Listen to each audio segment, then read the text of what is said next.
channel. My name is Priyanka Gupta and I hope you all are doing well. You are healthy and wealthy. So आज हम again एक नए topic के साथ आए हैं क्योंकि अभी तक हमने बात की कि गुची फ्लोरा की सीरीज़ के बारे में, बर्बरी गॉडेस और गोल्ड सेम है कि नहीं, बट हमने एक बेसिक चीज़ के बारे में बात नहीं की, वो है कि परफ्यूम एक्चुअली में है क्या। तो आज हम बात करेंगे व्हाट इज़ परफ्यूम, कितने काइंड ऑफ परफ्यूम्स होते हैं, हमें परफ्यूम्स को कहाँ स्टोर करना चाहिए, कैसे हमें यूज़ करना चाहिए, कहाँ हमें नहीं यूज़ करना चाहिए, कैसे हम इसे स्टोर कर सकते हैं इसकी लॉन्जेटिविटी बढ़ाने के लिए, और हम और बात करेंगे कि हम कैसे अपने परफ्यूम को लॉन्ग लास्टिंग बना सकते हैं। इसके साथ ही हम बात करेंगे कि आखिर परफ्यूम की शुरुआत हुई तो हुई कहाँ से, और आज के टाइम पे परफ्यूम बनाने में जो प्रोसेस है वो क्या है। So today we are going to talk about the encyclopedia of perfume, everything regarding the perfume. So what is perfume? Perfume is something which is not very complex, but we can say it's a mixture of aromatic compounds, fragrance oil, alcohol, sometimes waters to create a very pleasant smell, and you use it on body, on surrounding, on clothes. That's how we use perfume, right? So perfume कितने types के होते हैं वो हम एक इस basis पे भी डिसाइड करते हैं कि अभी मैंने बोला कि परफ्यूम जो है वो ब्लेंड है ऑयल कंसंट्रेशन का एंड अल्कोहल का। तो कितना परफ्यूम के अंदर ऑयल कंसंट्रेशन यूज हुआ है वो डिटरमाइन करता है कि ये ऑ द कोलोन है, ऑ द टोइलेट है, ऑ द परफ्यूम है, एलिक्सियर है। सो आज हम इसी टाइप्स के बारे में डिस्कस करेंगे एंड आप इसी बेसिस पे डिसाइड कर सकते हो कि आप किस कैटेगरी में फॉल करना चाहोगे। सो ऑ द कोलोन जो होता है उसमें 2 to 5% ऑफ ऑयल कंसंट्रेशन होता है और वो 1 to 2 आवर्स के लिए स्टे करता है। लाइक आपने देखा होगा शनेल का अलोर होम स्पॉट कोलोन बहुत पॉपुलर है। उसके बाद आता है eau de toilette. Like I have this perfume from mister Burberry. इस पे आप यहाँ पे लिखा हुआ देख सकते हैं, यहाँ लिखा है ऑ द टोइलेट। सो जो इसका जो ऑयल कंसंट्रेशन होता है वो 5 to 15% होता है और जो लास्ट करता है 3 to 5 आवर्स के लिए। नेक्स्ट कैटेगरी आती है ऑ द परफ्यूम की। इस पे आप लिखा हुआ देख सकते हैं, क्लोई का परफ्यूम है ये, ऑ द परफ्यूम लिखा है इस पे। तो इसका मतलब है कि इसका जो ऑयल कंसंट्रेशन होगा वो 15 to 20% होगा और ये 6 to 8 आवर्स के लिए स्टे करेगा। नेक्स्ट आता है हमारा perfume. I have this Barbari hero और इस पे अगर आप यहाँ देखो तो यहाँ लिखा है परफ्यूम। इसका मतलब है इसका ऑयल कंसंट्रेशन जो है 20 to 30% होगा इन बिटवीन और ये 8 to 12 आवर्स के लिए स्टे करेगा। And now market has come up with the new concept. Almost every brand has this elixir, like Savage elixir, one of the very popular fragrances right now. I have Gucci Guilty elixir. This is for women. So this one has more than 30% oil concentration and it stays for more than 12 hours. So maybe that is also the reason that elixir you usually get in 60 mls. So now the question arises, like this oil concentration may be different from brand to brand, but I just give you the basic, the idea कि अगर आप eau de toilette, eau de perfume में जाते हैं तो आपको कितना oil concentration मिलता है और उसकी लास्टिंग क्या होती है। सो अब हम बात करेंगे, आपने एक बात नोटिस की कि जो ऑ द कोलोन और ऑ द टोइलेट है वो 2 to 5 आवर्स और 2 to 5 आवर्स के बीच में स्टे कर रहे हैं। Then why people are buying it? इसके भी कई कारण हैं प्रोड्यूस करने के। फर्स्ट ऑफ ऑल जो ऑ द कोलोन और ऑ द टोइलेट होते हैं they are very freshness booster. Like आप मॉर्निंग में जा रहे हैं या शॉर्ट टाइम के लिए बाहर जा रहे हैं तो आपको बहुत अच्छा लगेगा एक फ्रेश सिट्रसी परफ्यूम अपने ऊपर स्प्रे करना। फिर बहुत सारे लोग होते हैं जिन्हें लेयरिंग करना बहुत पसंद होता है। लाइक वो बॉडी लोशन लगाएंगे या फिर बहुत फ्रेगनेंटेड बॉडी वॉश यूज़ करेंगे, देन बॉडी लोशन, उसके बाद वो परफ्यूम स्प्रे करना पसंद करते हैं जो कि ऑ द टोइलेट और ऑ द कोलोन का कंसंट्रेशन होता है। सो उससे क्या होता है ना, उन्हें बहुत रिच सी फीलिंग आती है। And third is, like, these eau de cologne and eau de toilette are very light and subtle in concentration and smelling. Like, if you are going for a office, you don't want to use something, you know, everyone can smell, it's very intense, very powerful. No, you want something which is not so overpowered but soothing and make you smell nice, and it's not, you know, giving other person headache. And there are some countries which even not allowed to use the perfume in office environment like that. So in that kind of situation, people like to use eau de toilette or eau de cologne, which is very, you know, very fresh, very subtle fragrances. And fourth is that people who are very frequent applicator, you know, there are people who feels like after 2 hours, no, I need to spray something, I need to feel fresh. So in that case also, people like to use eau de toilette, eau de cologne, because it's again not very strong or giving, you know, headache. So that, and then our last is that it's a budget friendly, because the less of the oil concentration, obviously you will pay less amount. So you wanna buy a perfume, you liking something but you don't want to spend that much of money, you can go for eau de cologne, eau de toilette, which is less amount than the parfum and eau de parfum and the elixir. जब market में already perfumes available हैं जो कि you know 25 to 30% oil concentration है, 8 से 12 घंटे की staying दे रहा है, तो हमें एलिक्सिर की ज़रूरत क्यों पड़ी? तो एलिक्सिर जो है वो उन लोगों को केटर करना चाहते हैं जो बहुत ही ज़्यादा रिच एक्सपीरियंस और बहुत ही ज़्यादा इमर्सिव ऑल्फैक्टिव एक्सपीरियंस लेना चाहते हैं, तो उन लोगों के लिए एलिक्सिर आया है। हाई कंसनट्रेशन, हाई ऑयल्स होने की वजह से इसकी जो पोटेंसी है और इसकी जो लॉन्जेविटी है वो इन्हांस कर देती है किसी भी परफ्यूम को। थर्ड थिंग कि आज के टाइम पे ना हर कोई एक, अगर आप उन्हें बोलोगे ना कि ये चीज़ बेस्ट सेलर है, हर कोई यूज़ कर रहा है, सो दे विल फील कि अरे हर कोई यूज़ कर रहा है तो मैं क्यों यूज़ करूँ। Everyone wants to feel customize and personalized feeling.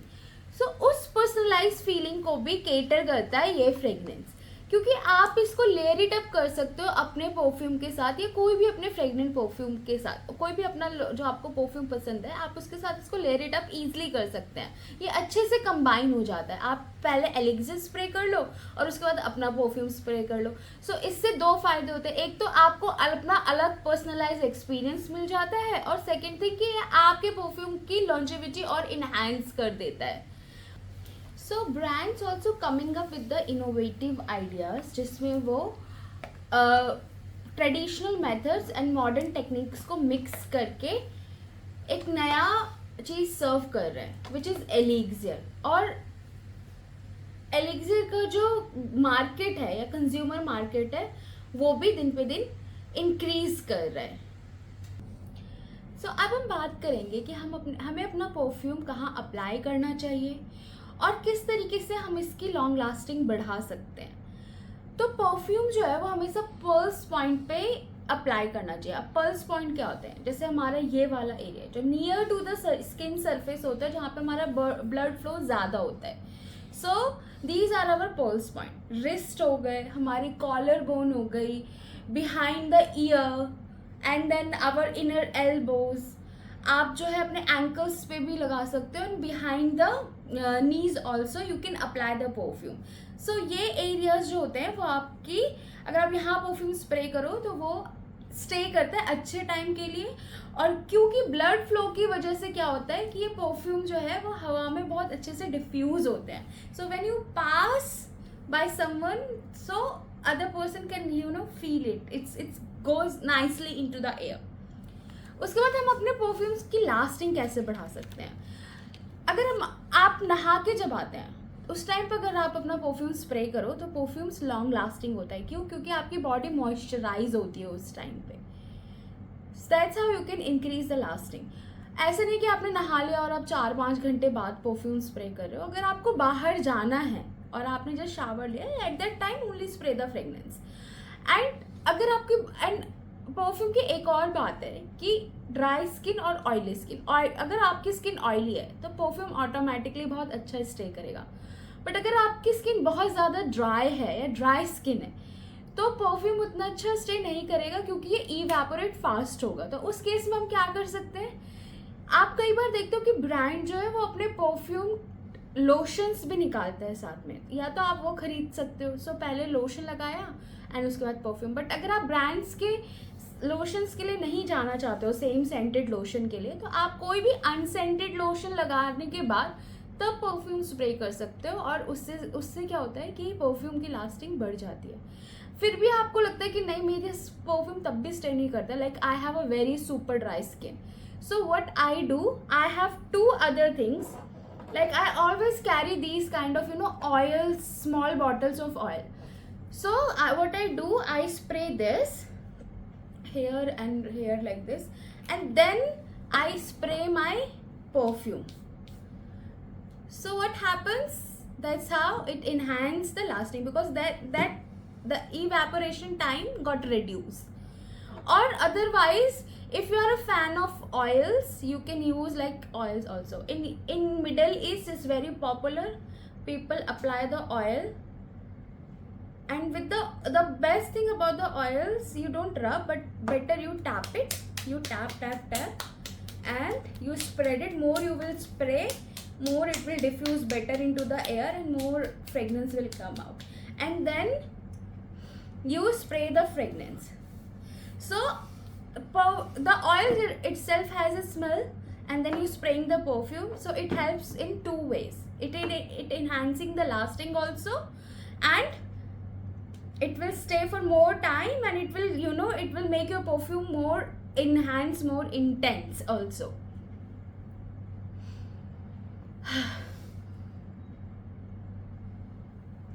See, now it's, if I smell this is very this one is smelling so intense.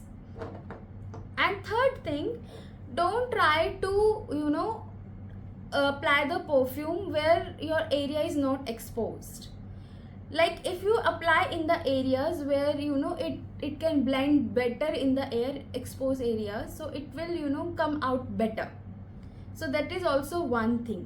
The fourth thing is, if you are a person who sweats a lot, so sometimes क्या हो सकता है कि आपकी chemistry को बिगाड़ सकता है। मतलब अगर आप बहुत ज़्यादा स्वेट करते हैं, बहुत हद से ज़्यादा ही स्वेट करते हैं, तो मे बी थोड़े देर के बाद परफ्यूम की केमिस्ट्री बिगड़ जाए और वो बहुत अजीब स्मेल करे। तो उस केस में आप बेटर क्या कर सकते हो, अप्लाई ऑन योर क्लोथ्स, या आप फीमेल हो and you wear like dupatta और scarf, apply on the scarf, so that way it will also go better. और you can apply on your hair also, like आप अपने हेयर पे भी spray कर सकते हो। सो इससे क्या होता है कि हमारा हेयर भी जो है वो एक्सपोज होता है, तो जब हम वॉक करते हैं तो अगेन एक अच्छी स्मेल आती है और हमारा फ्रेगनेंस जो है वो अच्छा निखर के आता है और लास्ट भी अच्छा करता है। And so the next point is, don't spray the perfume like this way, like this, no, because perfume is a combination of alcohol and fragrance oil. So if you spray like this, what will happen, all the alcohol is on our skin, it will damage our skin also, plus it will not give you a good smell. Always try to spray the perfume, even the perfumer says this, that try to spray the perfume from 5 inch away like this. So what will happen, the alcohol will evaporate and only the oils will be on your skin, and then it will come out very nicely also. And now the parts which we supposed to consider, don't to do it. Like sometimes people keep on spraying the perfume, and they overdo it, and it comes out bad, and sometimes it will give headache to other person. Oof, what they are spraying, they give you like this kind of expression. No, even the famous perfumers always say that okay, 2 to 3 spray is enough, that's it, you don't have to spray. And second thing, don't make it like cloud, like you see जैसे आप ads वगैरह में देखते हो ना, tick tick and then, no, you are supposed to spray on yourself, not like this. That's how you will get the perfume on you. No, you are not supposed to do it. Then अगर आपको लगता है कि आपके skin पे कोई sensitive area है या कट्स हैं, तो उस पर परफ्यूम मत स्प्रे करो, क्योंकि परफ्यूम्स में अल्कोहल होता है और वो आपको एक सीरियस इरिटेशन दे सकता है. Also don't try to spray hair perfume, because यहाँ पे जो अंडर आर्म्स एरियाज होते हैं ना हमारे, ये इसमें बहुत ज़्यादा स्वेट ग्लैंड होती है, और अगर आप इस पर परफ्यूम अप्लाई करते हो ना, तो ये आपको बहुत स्ट्रॉन्ग इरिटेशन दे सकता है. So don't do it. Don't apply on your private parts, because वो भी बहुत सेंसिटिव एरियाज होते हैं. Don't apply near by to ear eyes. This is also not the good place to spray the perfume. Third is don't spray on jewellery. अगर आपको ready होना है, आपको ज्वेलरी पहननी है, तो पहले आप परफ्यूम स्प्रे कर लो और बाद में ज्वेलरी पहनो. क्योंकि कई बार आप शॉप पे जाते हो, जो आपको परफ्यूम्स दिखा रहे होते हैं, वो भी आपकी ज्वेलरी को कवर करके और फिर स्प्रे करते हैं. ऐसा क्यों करते हैं वो? ताकि आपकी जो ज्वेलरी वो टार्निश ना हो, डिसकलर ना हो. इसलिए अपने इस परफ्यूम को स्प्रे करो और उसे ड्राई होने दो. That's how it will enhance the lasting also and it will not damage your products. Fourth is that don't store the scent in direct sunlight. इसको ना एक तरीके से आपको वाइन की तरह ट्रीट करना है, ठीक है? जब आप परफ्यूम्स की बॉटल लेते हैं ना, तो कुछ लोग क्या करते हैं, फ्रिज में रख देते हैं, कुछ लोग क्या करते हैं, इसको बाथरूम में रख देते हैं. नहीं, हॉट और humid place can accelerate the evaporation. क्या होगा कि आप थोड़े दिन बाद देखोगे, अरे मेरा तो परफ्यूम आधा हो गया.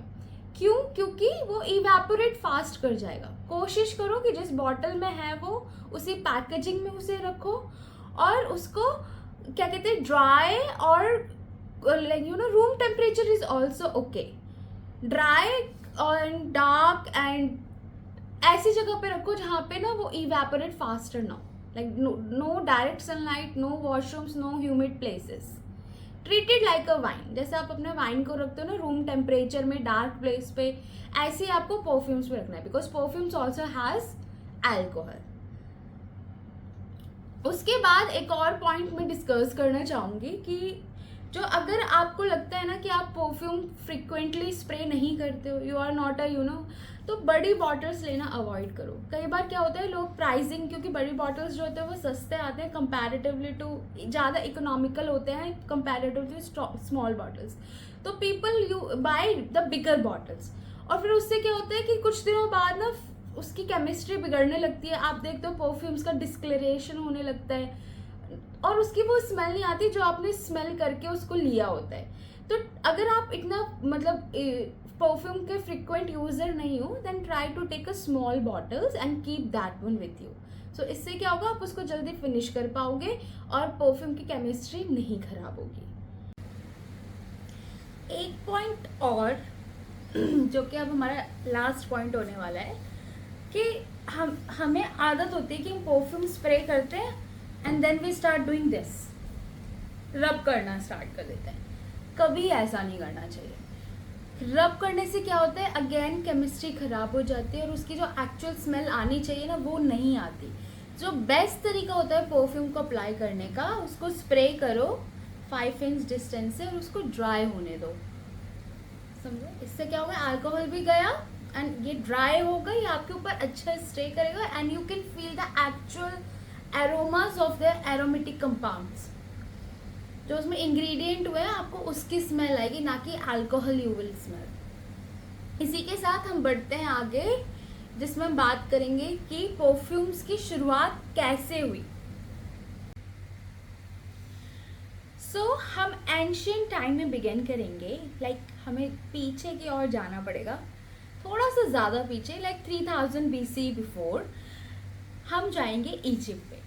इजिप्ट एक ऐसा प्लेस था जहाँ पे जो ऑयल्स थे, सेंटेड ऑयल्स थे, परफ्यूम्स थे, वो बहुत ही ज़्यादा इंटीग्रेटेड थे रिलीजन एंड लॉयल्टी के साथ. इवन वो सेंटेड ऑयल्स का यूज़ करते थे अपने रिचुअल्स में, इमेबलिंग में एंड डेली लाइफ में. इमेबलिंग इज दिस द प्रोसेस जहाँ पे वो बॉडी प्रिजर्व्स करते थे. एंड जो क्वीन क्लियोपेट्रा थी, she was very known for the love of her for luxury perfumes and frankincense, myrrh, cinnamon, इन सब का यूज़ किया जाता था ऑयल्स और बाम्स बनाने के लिए एट दैट टाइम. उसके बाद जो टाइम आता है वो है Indus valley and Mesopotamian time. So जो मेसोपोटामियन ईरा था, उस टाइम में अगर आप एक वर्ड सर्च भी करोगे गूगल में, तापूती, वो एक केमिस्ट थी. वो मतलब ह्यूमन काइंड में फर्स्ट रिकॉर्डेड केमिस्ट थी और परफ्यूमर थी, जो कि यूज़ करती थी बहुत सारे इंग्रेडिएंट को एक सेंटेड वाटर्स रेडी करने के लिए.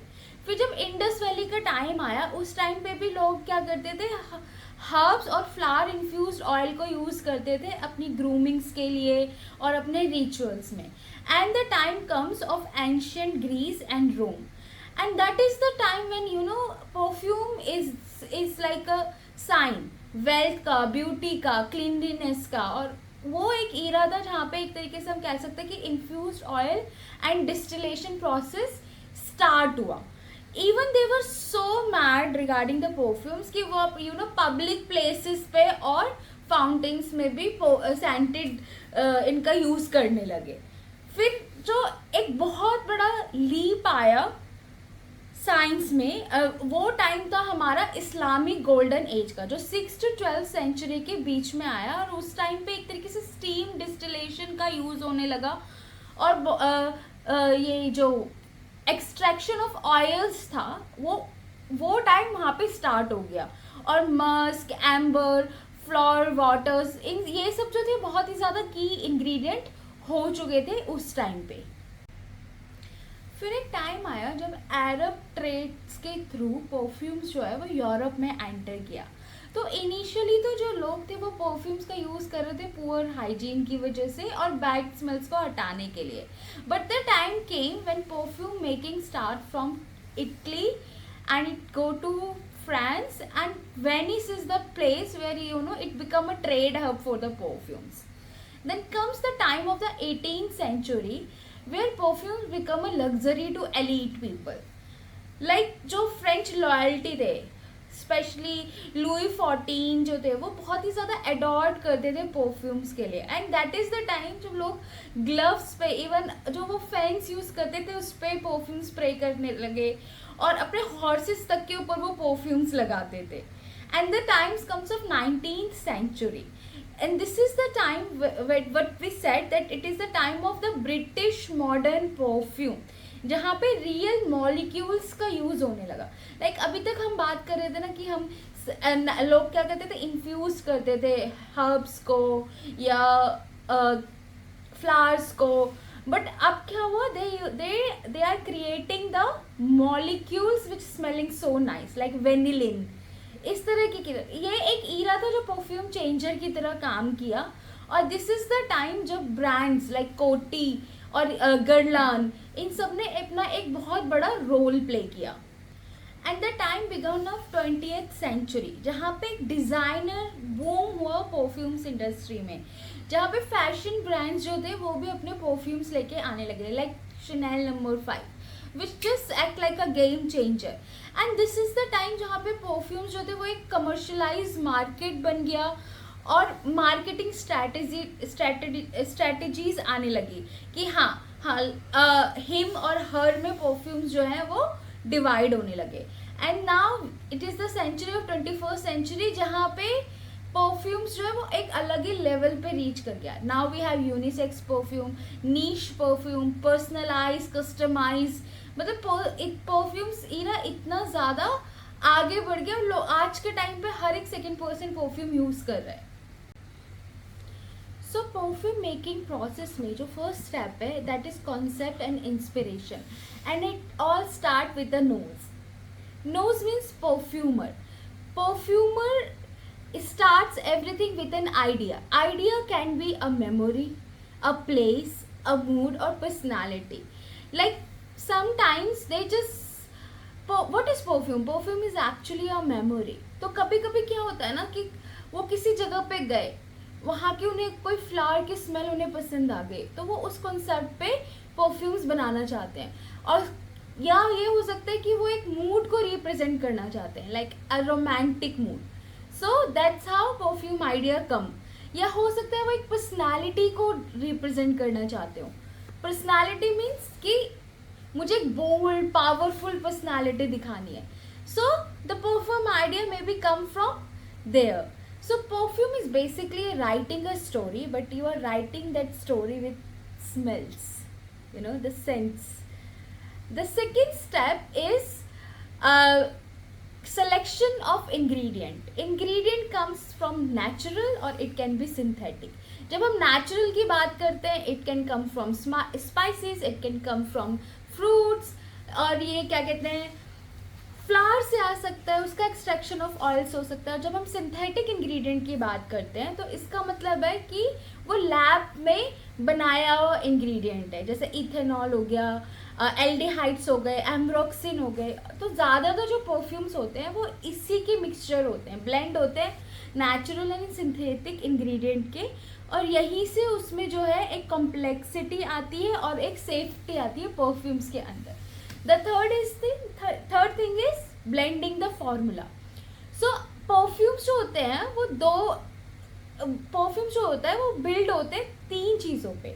एक टॉप नोट, मिडल नोट और बेस नोट. मिडल नोट को हम हार्ट नोट भी कहते हैं. सो जब भी आप एक परफ्यूम स्प्रे करते हो, जो फर्स्ट थिंग आपको स्मेल आती है बहुत फ्रेश और सिट्रसी चीज़ों की आती है. और ये जो स्मेल होती है 10 to 15 मिनट्स तक स्टे करती है.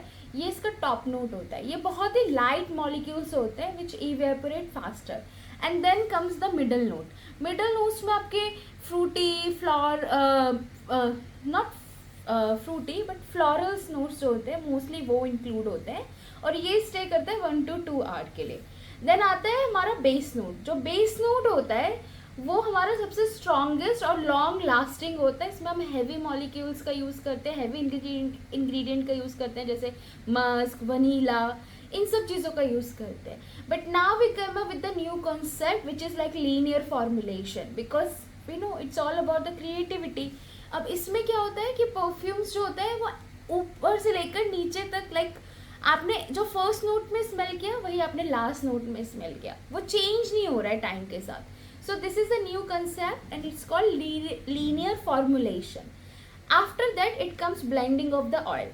जैसे कि हमने वीडियो स्टार्ट जहाँ से किया था कि कोई जो परफ्यूम होता है वो किससे बनता है, अल्कोहल से, फ्रेगनेंस ऑयल से, इनसे ही बनता है. फिर वो EDT होगा, EDP होगा, किस कॉन्सेंट्रेशन में रखना है, ये चीज़ उसमें आती है.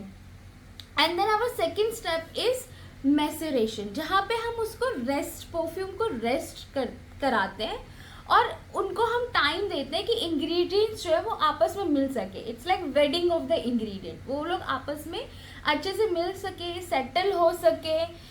It's like a wine. जैसे आप वाइन को एज करते हो ना, इसी तरीके से हम परफ्यूम को भी एज करते हैं. So which make it more deepens and more smoothens the perfume. Next process is filtration. Filtration में क्या होता है कि उसमें कोई भी क्लाउड पार्टिकल्स है, फॉरेन पार्टिकल्स है, उसको बाहर कर देना सो दैट परफ्यूम जो है वो बहुत ज़्यादा क्लियर दिखे. बट आजकल जो नीश ब्रांड्स होते हैं ना वो इस प्रोसेस को भी क्या कर देते हैं, स्किप कर देते हैं सो दैट कि उसमें एक रॉ फीलिंग रहे. And after that the last process comes of bottling and packaging. Perfume को बॉटल करना एक अच्छी सी ग्लास बॉटल के अंदर. बट आज के टाइम पे bottling and packaging comes to another level. Why? Because जैसे कि लोग वाइन का क्रिएट करना चाहते हैं, एक छोटा सा डिस्प्ले अपने घर में, एक छोटा सा बार जिसमें अपने वो वाइन विस्की के कलेक्शन दिखा सके. Same in the same way people wants today they have a very nice display for the perfumes. So they are looking for a different bottle, मतलब अट्रैक्टिव बॉटल्स के लिए, यूनिक बॉटल्स के लिए. तो आज के टाइम पे पैकेजिंग जो है, कैसे आप परफ्यूम्स को डिस्प्ले कर रहे हो, in the material of inside the perfume but also the outside how the bottle is looking also become a important part. और इसी के साथ आज हमारा परफ्यूम का इंसाइक्लोपीडिया खत्म होता है. नेक्स्ट टाइम हम मिलेंगे फिर एक नए आइडिया के साथ. Till the time stay safe, love you all. So guys, I hope you like the video and please don't forget to like and share and subscribe my channel. And I always looking for your feedback. So अगर आपको लगता है कि नहीं मुझे कुछ changes करने की ज़रूरत है, please give me the feedbacks. I would love to work on that. Thank you.